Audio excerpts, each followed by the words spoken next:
Hi guys, welcome to this YouTube channel. Welcome to this new episode, the first one.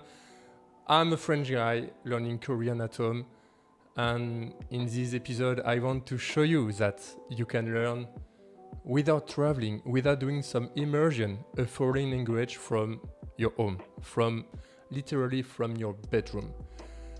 I'm learning Korean, I'm not fluent yet, I'm still learning. This is an ongoing journey for me, but I have a strong belief that one day I will speak like a native speaker, and I want to show you that it's possible, and here is the proof. And we all think that in order to be fluent, you need to go to the destination country, you need to be surrounded by native speaker, and then if you speak, progress will arrive. But the problem is that if we think like that, the game is already over. It's like thinking that in order to cook pasta or pizza, you need to go to Italy and be surrounded by Italian cookers. Or in order to be a photographer, you need to go to Paris to have some nice picture with the Eiffel Tower or some very famous places. And I'm here to show you that progress can be realized from anywhere. And in this video, I'm going to share you my ongoing journey and show you that you can learn any languages from your bedroom. But first, before sharing with you my Korean learning journey, here I am with my Korean. 안녕하세요. 저는 제르미입니다. 지금은 프랑스의 남부에 살고 있어요. 한국어를 배운 지 5년 됐어요. 그런데 처음 3년의 시간을 많이 낭비했습니다. 제가 사용했던 학습 방법을 효과적이지 않았습니다. 그리고 쉬엄쉬엄 공부를 했어요. 제 한국어 실력이 늘지 않더라도 원어민처럼 이야기를 할 수 있어요. 어떻게 많이 시간을 투자하는지 모르겠지만 계속 공부하면 노력하면 상적이 일어날 거예요. 확신했습니다. 유튜브 채널이 운영하다가 과정과 공유해 주셔서 도움이 되면 좋겠어요. 그리고 어떻게 배운지, 과정인 방법, 과정이지 않은 방법, 했던 기술들은 이야기해 볼게요. 그냥 시작해 보세요. 아름다운 요정일 것 같아요. 그럼 인트로 듣고 본격적으로 얘기해 볼게요. 여러분 그러면 재밌게 들어주세요. Okay, so now you might think, when is the best moment to start a language? You want to start a language, you are not sure if you are doing anything right, but you have to act. The best moment to start a language is right now, this second. You have to start your journey. This is the most important thing. And when I was in Paris, when I began learning Korean, I wanted to be able to speak with a person, to exchange with that person, to talk with that person.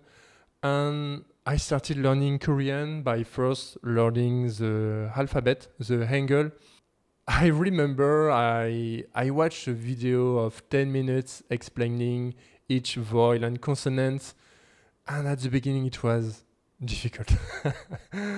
It was something very different from French or either English. But nevertheless, I learned the alphabet. I was able to read very simple words. And then I started also using like an application to learn vocabulary. I remember it was Memrise. And I was aware of this space repetition system. And I was really convinced that by learning words, I could maybe speak some sentences to be able to exchange with a lot of people but I was a little bit wrong at the time and I didn't know nothing at all on how to learn languages effectively. But nevertheless, I started my journey and this was the most important thing. And also, I began to look for grammar rules via Talk to Me in Korean. This is a channel that is publishing some content in English and in Korean in order to learn Korean. I think it's especially for foreigners. And this is a pretty famous channel because right now it has nearly 2 million of subscribers, so that's huge. But at the time, my problem was that I didn't have a clear goal. I didn't know if I wanted to speak like a native speaker or just being able to say a few sentences. And so my studying plan was not existing at all. I studied when I have the envy to study, but I got interested in the culture. In Paris, you have like the cultural center for Korean that propose to see for free like some dramas or also some exposition of the culture or some special events in the Korean history, Korean culture. And I also got some interest in the food like bibimbap, tteokbokki, kimchi, jjajangmyeon, doenjanjjigae. I cooked a lot of Korean food and this was keeping my interest. And by the beginning of 2022, I bought my first Korean studying book. I was convinced at the time that was the best things to do. Yeah, I bought a book. I'm sure that if I read the book, I do the exercises, I do the writing exercises, I do some listening, I learn all the vocabulary. I'm sure that after I can speak fluently with a native speaker. And I was wrong. But this was kind of structuring a little bit my journey, my studying plan. And at the time, if I remember well, in April 2022, I passed the topic exam. So this is a test for assessing your Korean level. And at the time, I got the topic 1, so the A2 levels. And when I'm thinking back of this score, so here is like the test and the results. And after that, I realized after, you should always have this question in mind when you learn something, will it be a language or another thing, why I should clearly define my goals. When I learn something, you have to know the destination you want to reach. And personally, this was my problems. From April 2022 until November 2024, so that's more than 2 years, I didn't have some clear goals. And what happened is that I was seeing Korean like an hobby. When I have time, I studied a little bit, but I didn't have some clear goals, so I was like wasting my time a little bit.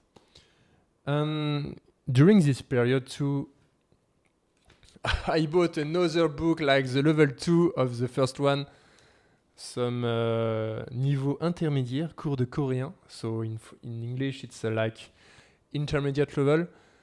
And even if you can see that the thickness of the book is lower than the thickness of the other book, the lessons are very more complicated and you have to spend much more time on this book. And also, I found an application that was called HelloTalk in order to find some native speaker in order to talk or exchange messages. And I've done that a lot by the time. Like I was sending messages to, just chats. And I personally thought that, okay, I'm writing, I am exercising the language and maybe this is going to help me a lot. And it didn't have the expected effect I was waiting for, but I understood that later on. And by January 2024, I began like tracking my progress. So I wanted to, this was the beginning of having like a more professional approach. In this time also, I started little by little to put some listening practice, to listen to some contents. Will it be with especially Talk to Me in Korean or on YouTube with very simple content and videos. And what was a game changer by November 2024, I clearly defined my goals in order to learn Korean.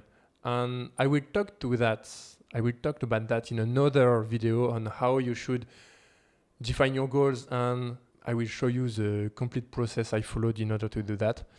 But one of my goals for me was to be able to speak like a native speaker. And so for doing that, once you have the destination, you have to ask yourself, what is the process?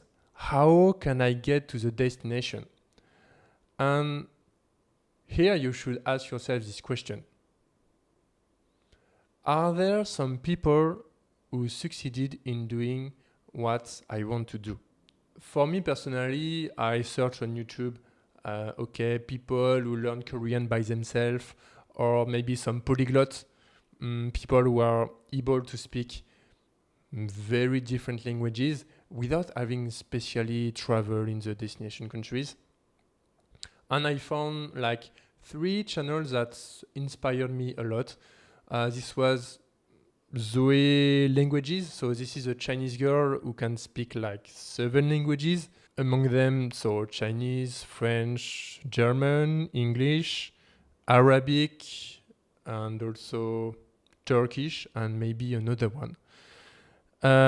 There was another guy that is Steve Kaufman. So this is an old guy, but during his life he learned more than 20 languages. So I think he knows a little bit of things in order to properly learn some languages.